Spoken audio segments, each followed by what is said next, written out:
सूरत बैठक पर भाजपे दर्शनाबेन जरदोश ने कर्या रिपीट। कांग्रेसे युवा नेता अशोक अधिवाड़ा ने आपी टिकट। सूरत लोकसभा बैठक અહીં સતત ત્રીજી વખત ભાજપે દર્શનાબેન જરદોશને ચૂંટણી જંગમાં ઉતાર્યા છે।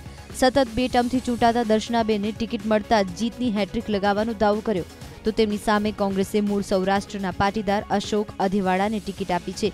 કોંગ્રેસ ઉમેદવાર તરીકે સુરતમાં મૂળ સુરતી અને સૌરાષ્ટ્ર લોબી વચ્ચે તીવ્ર હરીફાઈ હતી, જેમાં મૂળ સૌરાષ્ટ્રના યુવા નેતા અશોક અધિવાડાએ બાજી મારી। सूरत लोकसभा सीट पर सतत ત્રીજી વખત પાર્ટીએ મને જવાબદારી સોંપી છે, તે બદલ કેન્દ્રીય નેતૃત્વનો ખૂબ ખૂબ આભાર માનું છું। ખૂબ મોટું શહેર એવું સુરત અને એમાં સંગઠનની કુશળતાને કારણે ખૂબ સરસ લોકોનો પ્રેમ નરેન્દ્રભાઈ તરફ પણ હોય છે અને આ સીટ હંમેશા ભવ્ય વિજય અપાવે છે।